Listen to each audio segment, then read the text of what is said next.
Good morning friends, मैं हूं सूरज आप लोगों के साथ में मंडे वोकैबुलरी की क्लास के अंदर। और आज फिर से हमारे पास है बहुत ही शानदार रूट वर्ड और जिसकी मदद से हम आज बहुत सारे नए वर्ड सीखने वाले हैं। ठीक है गाइस, तो फटाफट रेडी हो जाइए। जो भी क्लास आपको आज मिलने वाली है, नो डाउट आपके वन वर्ड के क्वेश्चंस, एंटोनिम सिनोनिम्स के क्वेश्चंस बहुत सारे सॉल्व होने वाले हैं। आप लोगों को बस इतना करना है, वीडियो को लगातार देखना है। ठीक है, जगह जगह पर इनके यूसेज जहाँ ज़रूरत पड़ेगी उनके सेंटेंसेस भी बना के दिए जाएंगे आपको। और जो आपकी ये थोड़ी सी एक शिकायत रहती है शायद कि सेंटेंसेस में यूज़ कम होता है, बच्चों में यूज़ ज़रूर करता हूँ लेकिन बस वो बोर्ड पे लिखता नहीं। ठीक है, तो लिखने की बजाय मैं बोल देता हूँ क्योंकि आपके पास वीडियो है। अगर इन केस एक बार में वो लाइन जो मैंने बोली वो नहीं समझ आता है, आप दोबारा उसे सुन सकते हैं। ठीक है, तो बस कोशिश ये कीजिए कि आपका ध्यान वीडियो देखते वक्त बस आने वाले शब्द पे रहे कि इस शब्द के लिए बताया क्या जा रहा है। बहुत बार हम छोटी छोटी चीज़ों को रिलेट कर कर और ये जानने की कोशिश करते हैं कि उस वर्ड का एक्चुअल यूज़ क्या है। मैं इंग्लिश में सेंटेंस ना बोल के भी उस शब्द को एक्चुअल में किसके साथ रिलेट किया जा सकता है वहाँ यूज़ करने की कोशिश करता हूँ। ठीक है, तो बस आप लगातार देखते रहो, आपको अपने आप सारे शब्द याद हो जाएंगे। आज मैं ही आपको याद करवा के जाऊंगा सारे शब्द। ठीक है, एक बार पहले हम समझेंगे, फिर तुरंत फटाक से 2 मिनट का एक रिवीजन। उस 2 मिनट का रिवीजन आपकी ये पूरी 25-30 मिनट की जो भी क्लास होने वाली है सारी की सारी मेहनत सॉल्व करा देगा। उससे आपकी मेहनत जो भी हुई वो सारी की सारी प्रॉफिट में कन्वर्ट हो जाएगी। ठीक है दोस्तों, तो चलो शुरू करते हैं आज की क्लास। और देखिए, आज का जो हमारा रूट वर्ड है इसका मतलब है एमबी। इस एमबी का मतलब होता है अराउंड। क्या होता है दोस्तों? अराउंड। अराउंड होने का मतलब आसपास, या फिर इसी को आप यूज़ कर सकते हो बोथ। किसके लिए? दोनों के लिए। यानी कि दो चीज़ों के लिए भी आप क्या यूज़ कर सकते हो? एमबी। और अराउंड यानी कि आसपास की जगह के लिए भी आप क्या यूज़ कर सकते हो? बताओ ना बोल के। अरे एमबी। एमबी अपने आप में एक रूट वर्ड है और जनरली ये अपने आप में, इसके साथ में आप प्रीफिक्स भी लगा सकते हो और इसके साथ में आप सफिक्स भी लगा सकते हो।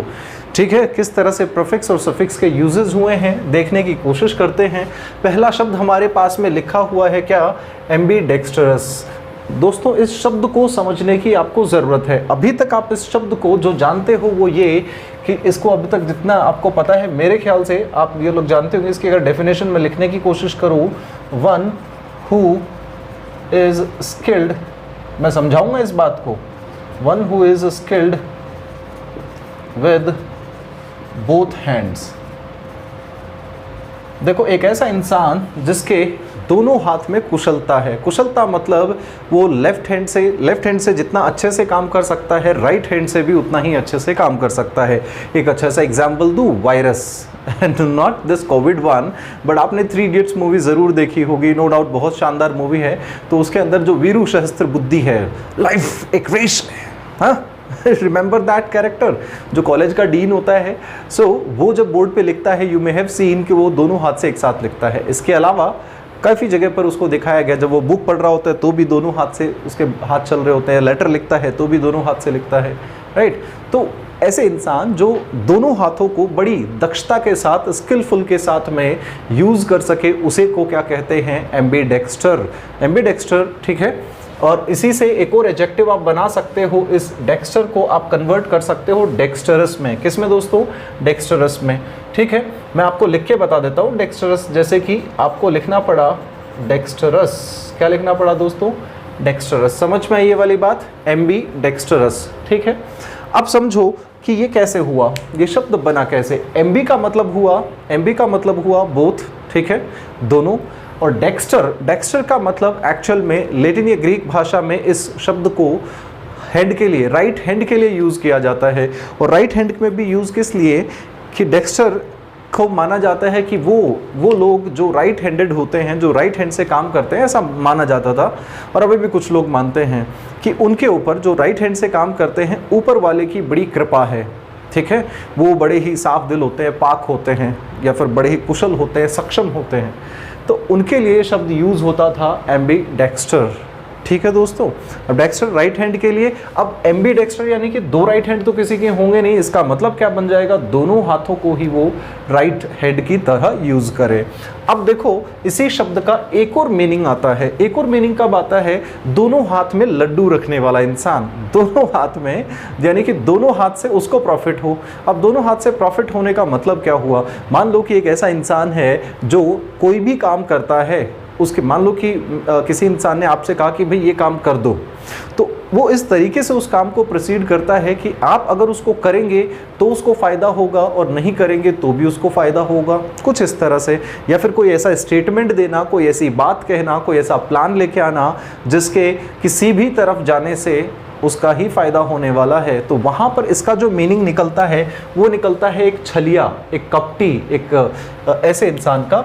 जब इसका मीनिंग कपटी आता है यानी कि छलिया आता है तो इसका जो सिनोनिमस वर्ड बनते हैं वो एक बनता है इंसीडियस। क्या बनता है दोस्तों, इंसीडियस। और दूसरा एक और इसका जो मीनिंग बनता है दैट इज डिसेप्टिव। क्या हुआ दोस्तों, डिसेप्टिव। इसके अलावा आप चाहो तो एक और डॉजी, डॉजी भी इसी के लिए यूज़ किया जा सकता है।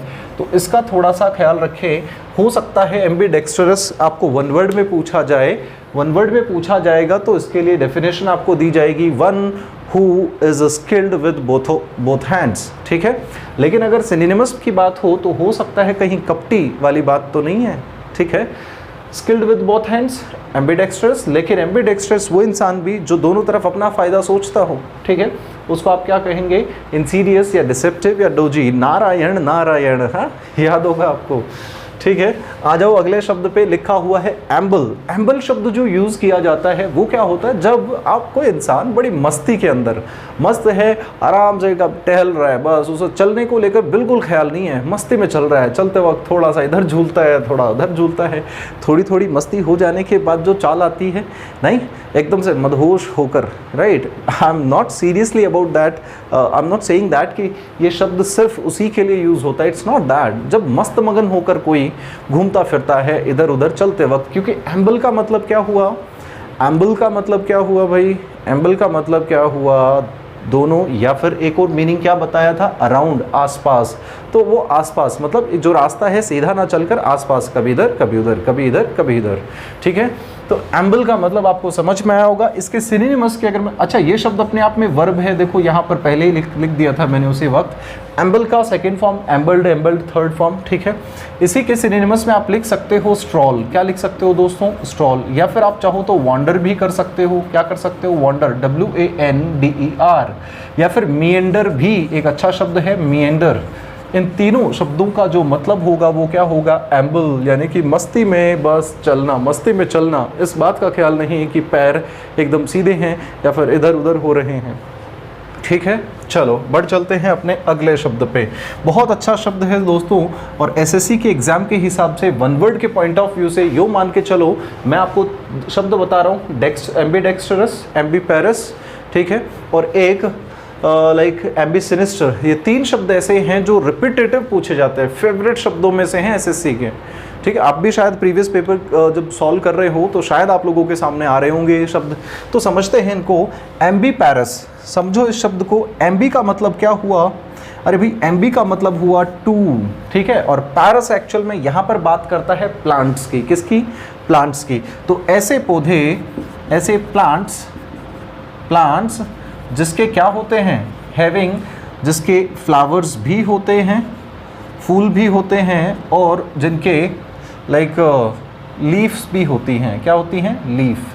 चलो लीव्स करते हैं, पत्तियाँ, फ्लावर्स एंड लीव्स। अब ये लीव्स वो छुट्टियों वाली लीव नहीं है, ये क्या है, लीफ यानी कि पत्ती। इसमें जब आपने S या ES जोड़ा तो ये क्या बनता है, लीव्स। इस बात का पता है सभी को, पत्तियाँ। तो ऐसे पौधे जिनके दोनों चीज़ें होती हैं। अच्छा, इसी से जुड़ा हुआ एक और शब्द आता है, पैर का जो शब्द है ना, पैर, पैर का शब्द एक्चुअल में बर्थ के लिए होता है। किसके लिए होता है, पैर का जो एक्चुअल मीनिंग है वो बर्थ के लिए होता है, जन्म के लिए होता है। अब पौधे क्या जन्म देते हैं भाई? पौधे भाई या तो क्या बनाएंगे, लाइक फूलों के थ्रू बीज बिखेरते हैं अपने, या फिर हो सकता है कुछ पौधों की डंडियां भी उगाती हैं, पता है आपको। तो पैर का मतलब हुआ जन्म। यहीं से दो शब्द बनते हैं, इनको समझना, ठीक है। इसी के साथ समझा देता हूं आपको। खैर वो रूट वर्ड भी अलग करेंगे। एक विव रूट वर्ड आता है, इससे बनता है विवी पैरस। क्या बनता है दोस्तों? विवी पैरस। और एक और शब्द है इसी से बनने वाला, और वो हुआ ओवी पैरस। क्या हुआ? ओवी पैरस। तीनों के तीनों शब्द एडजेक्टिव हैं। वीवी की अगर हम बात करें तो देखो विव रूट वर्ड जो है ये आता है लाइफ के लिए। किसके लिए दोस्तों? लाइफ के लिए। लाइफ का मतलब क्या हुआ? जीवन। पैर का मतलब हुआ जन्म। तो जीवन को जन्म। ऐसे जानवर या ऐसे प्राणी जो सीधे अपने बच्चे को जन्म देते हैं। सीधा मतलब कुछ बच्चे मतलब कुछ जानवर इस तरह से जन्म देते हैं कि बच्चा पैदा होने के बाद अंडे के अंदर बाद में बच्चा बनता है, लेकिन बाकी के जानवर अपने अंदर ही उस बच्चे को निर्माण करते हैं, बनाते हैं। उसके बाद जब वो बाहर आता है दुनिया में तो वो पूर्ण बच्चे के रूप में आता है। तो अगर कोई सीधा जीवन को जन्म देता है, उन सभी क्रिएचर्स, एनिमल्स को, जानवर को आप क्या कहोगे? विवी पैरस। लेकिन अगर कुछ ऐसे जानवर हैं, बहुत से पक्षी ही हैं जो अंडे देते हैं, तो अंडे को आप क्या कहोगे? ओवी पैरस। क्या कहोगे दोस्तों? ओवी पैरस। ठीक है, समझ में आ गया? ये आ गया like animals who lay eggs, या फिर बर्ड्स। आप बर्ड्स लिख सकते हो सीधे सीधे, भाई बर्ड्स को ही कहा गया है, ठीक है। फिर आता है दूसरा शब्द एम्बियंस। तो देखो दोस्तों, ये शब्द जो है एम्बियंस का मतलब होता है एक आसपास का माहौल, वातावरण। एक तो वातावरण होता है, लाइक अगर मैं बात करूं जैसे कि आपका क्लाइमेट। क्या लिखा मैंने? मैं लिख देता हूं, चलो यहाँ लिख देता हूं, क्लाइमेट। ठीक है, एक क्लाइमेट, ये नेचुरल की बात हुई। लेकिन बहुत बार क्या होता है, मैनमेड एम्बियंस होता है। मैनमेड एक वातावरण आसपास बनाया जाता है। जैसे कि मैं कहूँ अपनी क्लास को, अगर आप चाहते हो कि ये क्लास कैसी बने, जैसे कि ये लाइव क्लास हो, अगर लाइव क्लास जैसी फीलिंग आप लेना चाहते हो तो मेरे साथ साथ शब्दों को दोहराते रहें। ऐसा फील ही क्यों करते हो भाई? आप जब क्लासरूम में होते हो तो भी क्या होता है, सामने टीचर पढ़ा रहा होता है, आप पढ़ रहे होते हो, बस अभी भी आप स्क्रीन को सामने रखे तो बैठे हो। यही तो है कि टीचर पढ़ा रहा है, आप अपने आराम से नोट्स बनाओ ना, फ़ोन को लगा के स्टैंड के ऊपर या फिर साइड में दीवार के पास में टेबल पे आराम से बना सकते हो आप माहौल।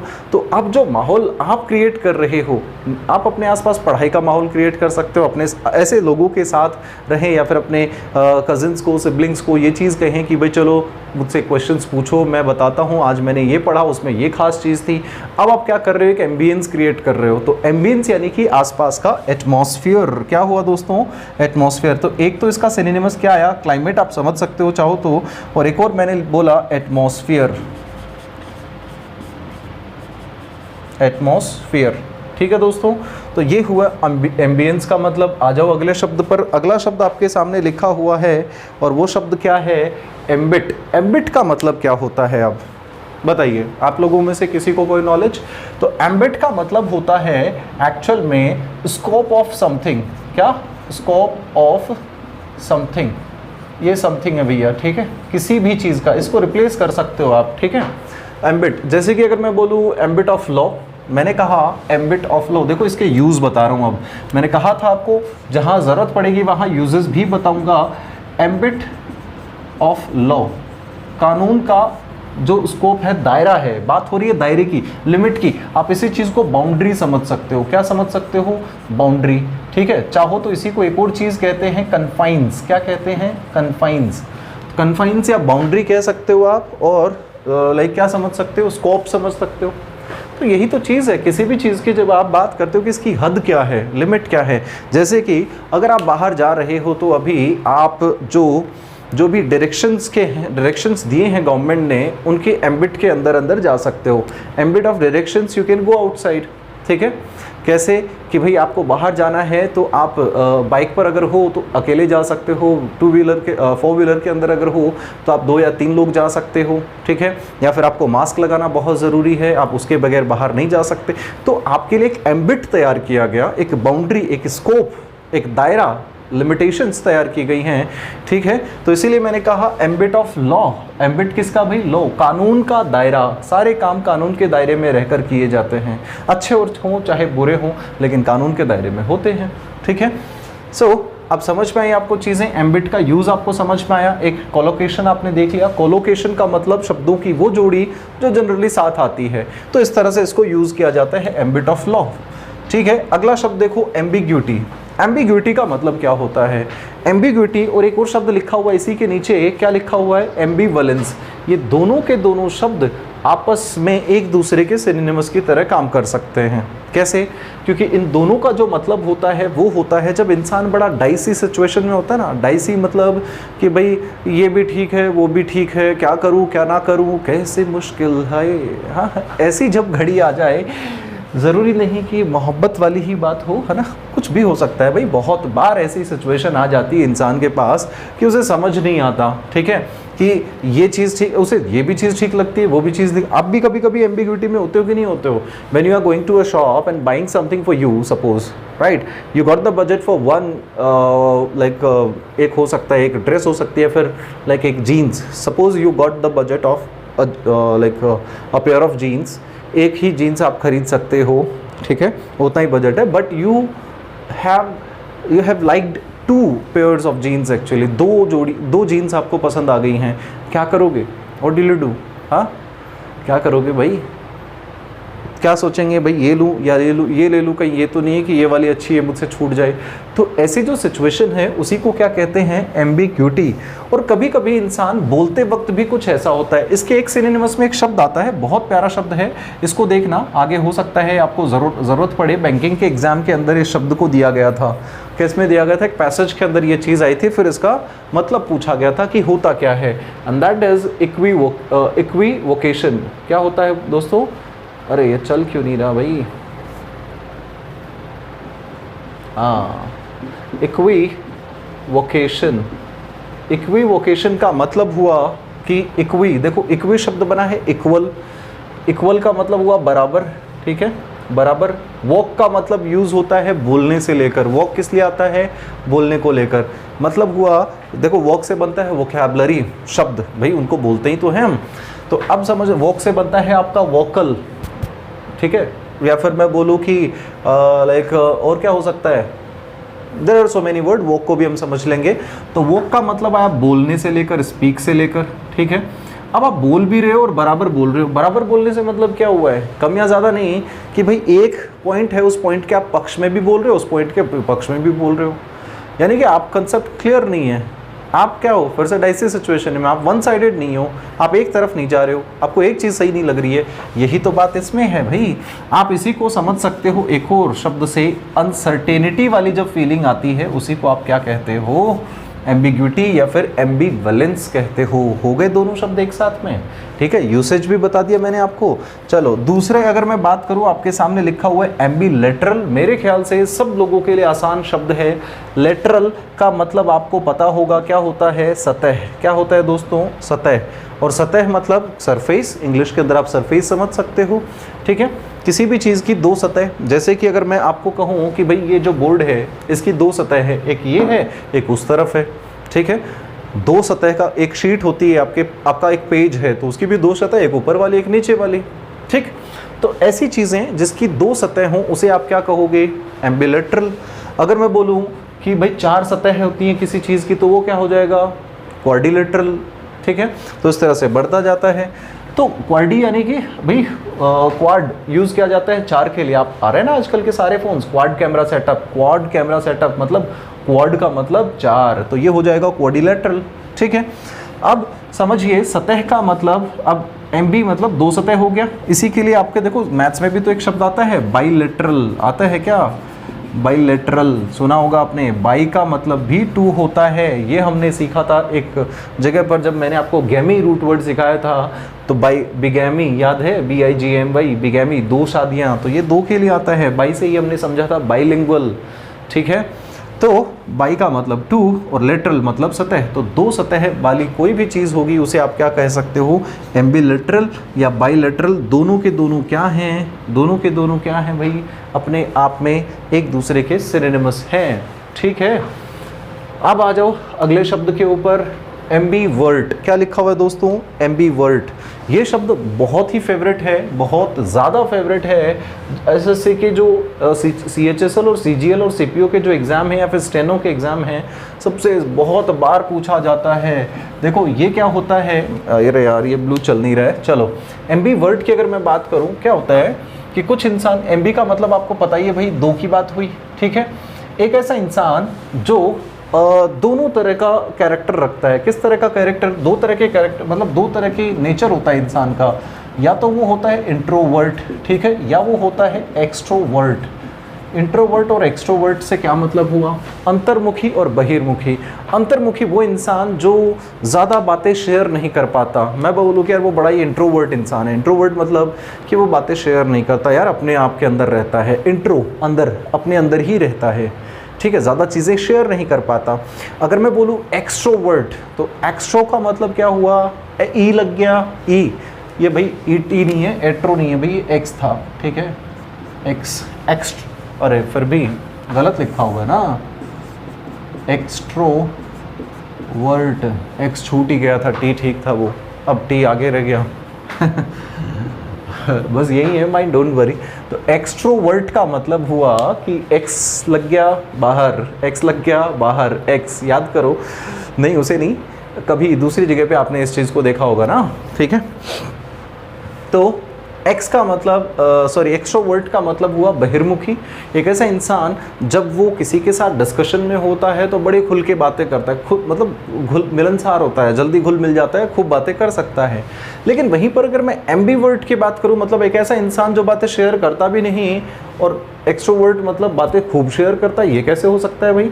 तो ये ऐसे हो सकता है जब कोई इंसान बैलेंस्ड होता है। इस मामले में क्या होता है, बैलेंस्ड, बड़ा ही संयमित है कि क्या शेयर करना है वो खूब करेगा और जिन चीज़ों को सीक्रेट रखना है उनको नहीं शेयर करेगा, ठीक है। तो इसको आप समझ सकते हो, यहीं से इसकी डेफिनेशन बन जाएगी, बैलेंस्ड,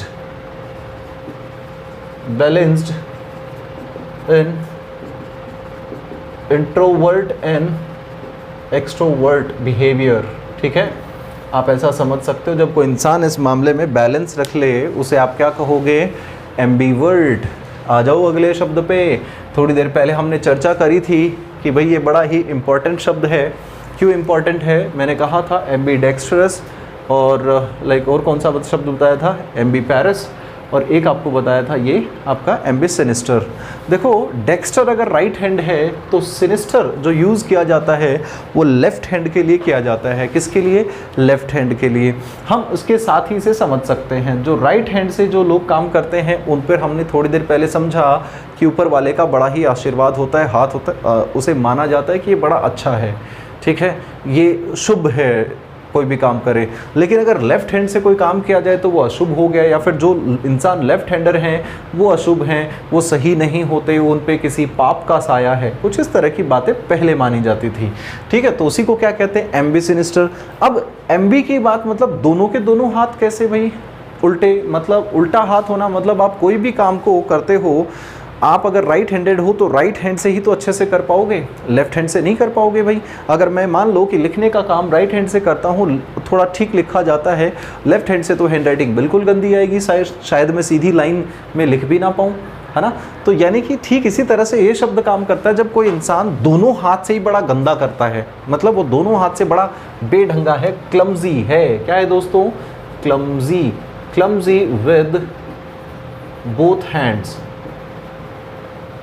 ठीक है। ये मैं बॉक्स में डाल देता हूँ, कंफ्यूज मत हो ना। Clumsy with both hands, ambisinister, clumsy with both hands. आ जाओ अगले शब्द पे, लिखा हुआ है पैराएम्बुलेटर। क्या लिखा हुआ है, पैराएम्बुलेटर। पैराएम्बुलेटर क्या होता है एक्चुअल में, आप इसी को कह सकते हो प्रैम। क्या कह सकते हो दोस्तों, प्रैम। आप इसी को कह सकते हो पुश चेयर। क्या कह सकते हो, पुश चेयर।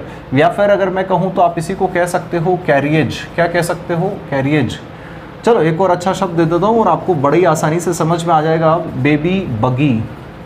क्या लिखा है मैंने, बेबी बगी। अब पैराएम्बुलेटर वो शब्द होता है, पैराएम्बुलेटर वो शब्द है जो यूज़ होता है। देखो आपने देखा होगा पार्क के अंदर, अगर आप कभी गए हैं किसी भी शहर में, तो बच्चों को एक ट्रॉली सी होती है, ठीक है, उसके अंदर बिठा करके और वो पार्क के अंदर घुमाते रहते हैं। उसी ट्रॉली को क्या कहेंगे? पैराएम्बुलेटर। मूवीज़ में तो खूब दिखाते हैं, ठीक है। तो इसी को आप क्या कह सकते हो? प्रैम कह सकते हो। पुश चेयर, भाई धक्का लगाते रहो वो घूमती रहती है, ठीक है। व्हील चेयर की तरह से, व्हील चेयर मतलब क्या होता है, फ़र्क क्या होता है? Wheel chair is like for handicap people, right, specially abled जिसे हम कह सकते हैं, उनके लिए जो चल नहीं पाते। लेकिन अगर मैं बात करूँ पैराएम्बुलेटर, बेबी कैरियज मतलब उनकी रख रखाव के लिए एक तरह से रखा है। मान लिया कि वो चल भी पाएँ तो भी उनको घुमाते हैं ना, लाइक जस्ट फॉर फन कभी कभी, ठीक है। तो उसी को आप बेबी बगी भी कह सकते हो। बगी आप सबको पता है भाई, घोड़े के पीछे वो गाड़ी जोड़कर, दैट इज कॉल्ड बगी।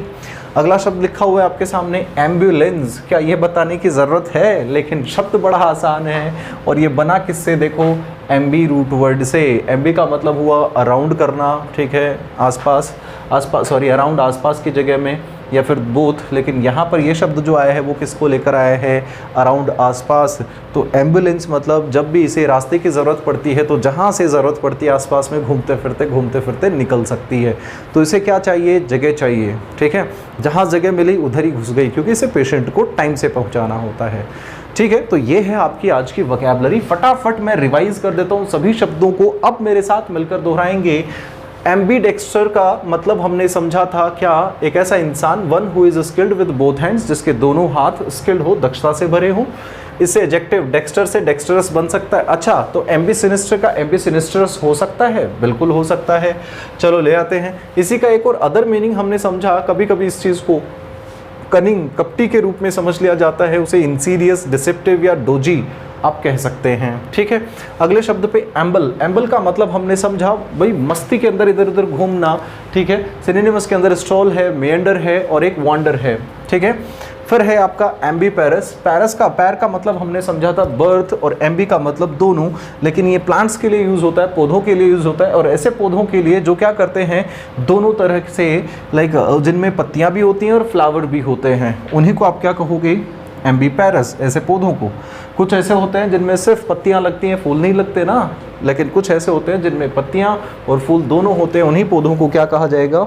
एम्बी पैरस। विव का मतलब हमने समझा था लाइफ। विव शब्द बहुत जल्दी कराऊंगा मैं आपको।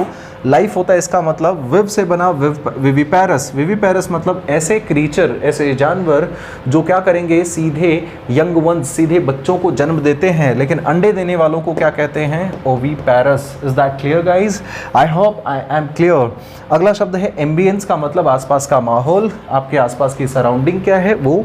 क्लाइमेट भी आप इसे कह सकते हो, एटमॉस्फेयर इसे कह सकते हो। काफ़ी सारे शब्द हैं आज आपके बोर्ड पर, और सिनोनिमस के रूप में तो खूब सारे। वन वर्ड तो नो डाउट ये सारे के सारे हैं ही, ठीक है, लेकिन ये सभी के सभी सिनोनिमस के साथ भी आए हैं। एम्बिट का मतलब आपने क्या समझा? किसी भी चीज़ का स्कोप, दायरा क्या है, लिमिट क्या है, बाउंड्री कह सकते हो, कन्फाइंस कह सकते हो। अच्छा शब्द है कन्फाइंस, ठीक है। अगला शब्द लिखा हुआ है एम्बिग्यूटी। एम्बिग्यूटी और एम्बिवेलेंस को हमने एक साथ समझा जब बात अनसर्टेनिटी की हो, अनिश्चितता की हो कि क्या करे क्या ना करे, उसी के लिए क्या यूज़ होगा? अनसर्टेनिटी, एम्बिवेलेंस या फिर एम्बिग्यूटी। इसी के लिए एक बहुत अच्छा शब्द मैंने आपको दिया, बैंकिंग के लिहाज से बहुत इंपॉर्टेंट हो जाता है ये। बाकी के शब्द भी नो डाउट इंपॉर्टेंट है, पैसेज के अंदर कहीं पे भी आ सकते हैं, बट ये आया हुआ इसलिए बता रहा हूँ मैं। इक्विवोकेशन। इक्विवोकेशन, वॉक का मतलब होता है बोलना, हमने समझा था। इक्वी मतलब बराबर, दोनों तरफ बराबर बोलना, किसी एक ही पहलू के पक्ष और विपक्ष दोनों में बात करना। मतलब मान लो कि एक इंसान खड़ा है, उसके सामने कहे कि भाई बीजेपी पार्टी है वो बहुत अच्छी है, वो कहता है हाँ बिल्कुल अच्छी है ना, और एक आके कहता है नहीं नहीं बीजेपी अच्छी नहीं है, वो फिर बोले कि हाँ यार बोल तो सही रहा है, नहीं अच्छी है, तो वही वो अच्छी है या नहीं है डिसाइड करो। He is confused, he is not able to decide his point कि उसे किस साइड में रहना है।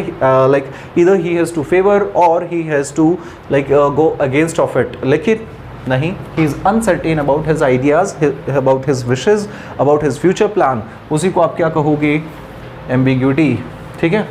अगर मैं बात करूं अब अगले शब्द की, एम्बीलेटरल, आसान शब्द है। लेटरल मतलब सतह, एम्बी मतलब दो सतह वाला।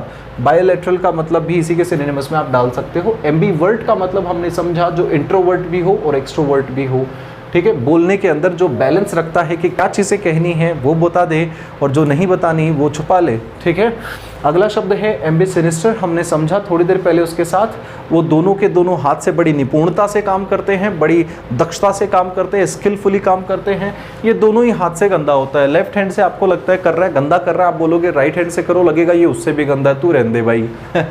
अगला शब्द देखो पैराएम्बुलेटर। ये कुछ नहीं, बस बच्चों को जो ट्रॉली जैसी कुछ होती है जिसके अंदर बिठा के घुमाते हैं गार्डन वार्डन के अंदर, एयरपोर्ट के कुछ सीन्स मूवी सीरियल्स में आपने देखे होंगे, दैट इज कॉल्ड, इसको हम प्रैम कह सकते हैं, पुश चेयर कह सकते हैं, बेबी बगी कह सकते हैं, कैरियज कह सकते हैं। एम्बुलेंस बताने की ज़रूरत नहीं है भाई, a motor vehicle which takes a patient to another hospital in emergency, right, that is called ambulance. ठीक है guys, so it was a wonderful class in the morning. I hope your morning has become the vocabulary morning, and have fun guys, have a good day, thank you.